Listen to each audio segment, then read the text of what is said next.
Have you ever thought about how a short trip could turn into, well, a lifetime? Sounds crazy, right?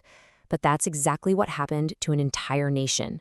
We're going to dig into that one single moment, that one decision born from fear that turned an 11-day journey into a 40-year detour, all while they were standing right on the edge of everything they'd ever been promised. So, this quote right here, this is the promise. It's like the glowing pin on their map, the destination they've been waiting for. But here's the thing. It's also the tragic heart of this whole story. These words were supposed to be the ultimate pep talk, right? The final push. Instead, they become the starting pistol for everything falling apart. I mean, the stakes couldn't be higher. Their entire future is right there, literally within their grasp. And that's exactly where we're jumping in. Not at the beginning of the journey. Nope. We're starting at the finish line.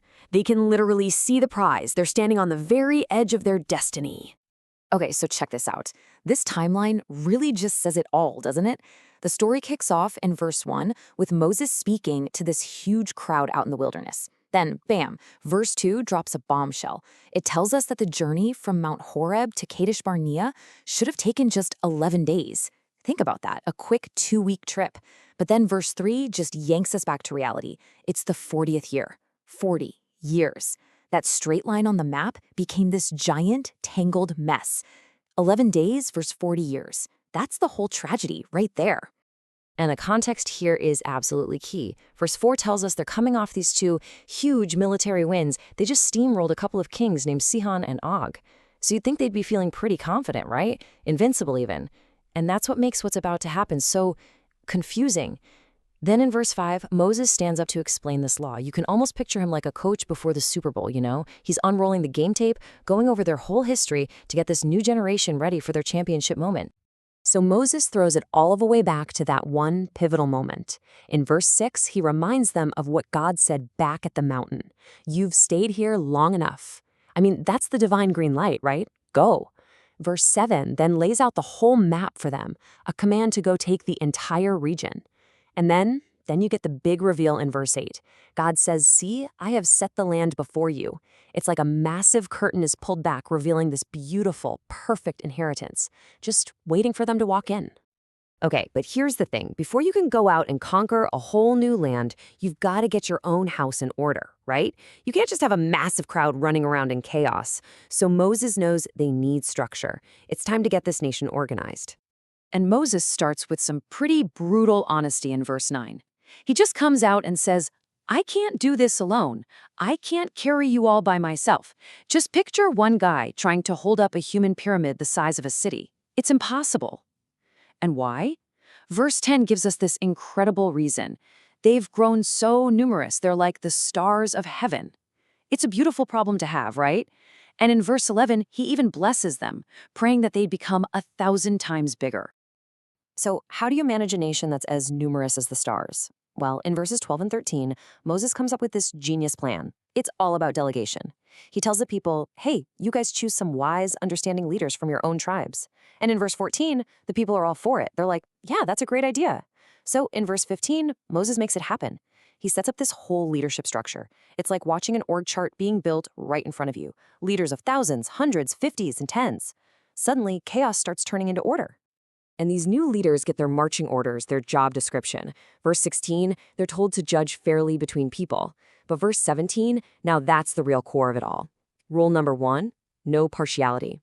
You treat the little guy and the big shot exactly the same. And don't be afraid of anyone's influence, because ultimately the judgment belongs to God. Then verse 18 wraps it up. The system is in place, they're organized, they are ready to go. All right, so everything is perfectly set up. They've got a direct command from God. They have this amazing new leadership structure. They're fresh off some big wins.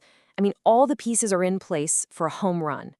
But this is where the story takes a really dark turn.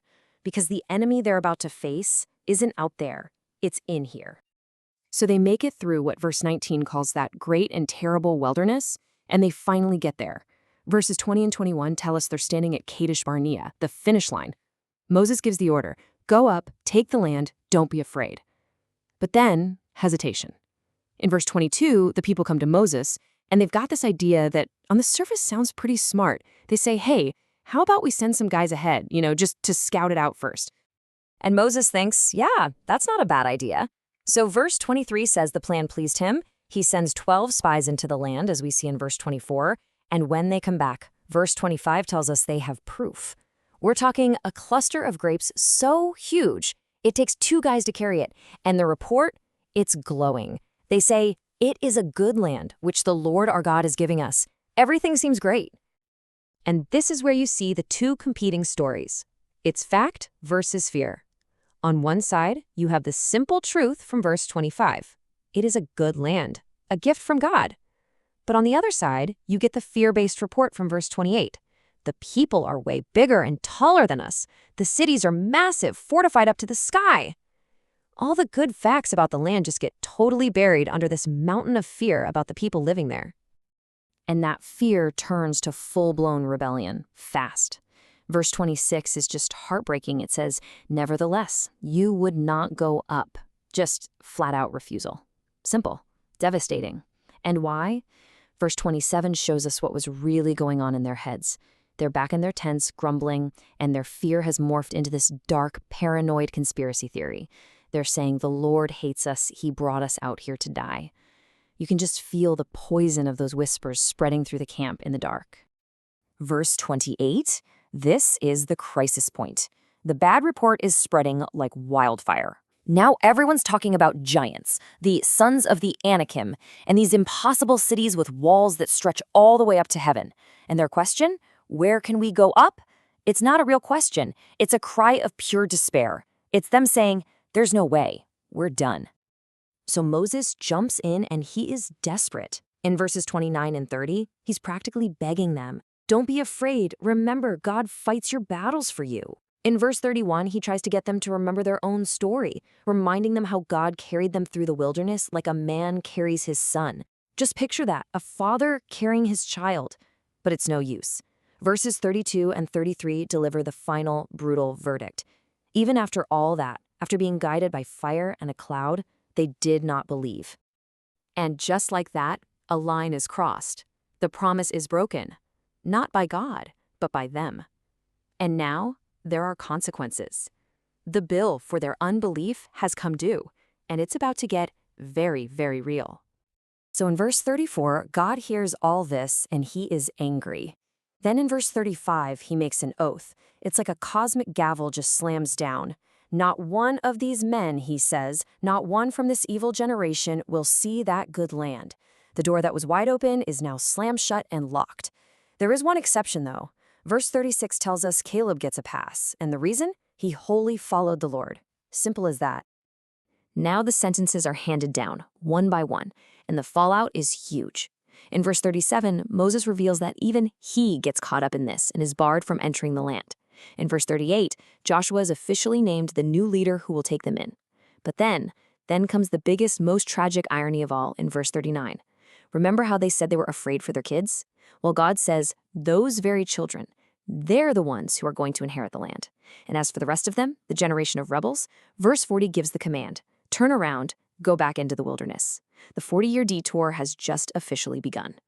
And what happens next is just, wow. The people have this sudden panic attack, a total change of heart. In verse 41, they're all saying, oh no, we've sinned. Okay, we'll go up and fight now. They'll grab their weapons, ready to go. But it's too little, too late. The moment is gone. In verse 42, God gives a brand new command. Do not go up because I'm not with you. But do they listen? Nope. Verse 43 tells us they rebel again, only this time it's with this arrogant fake courage. They charge up that mountain anyway, like an army marching into battle after their general has already packed up and gone home. And the result is a complete disaster.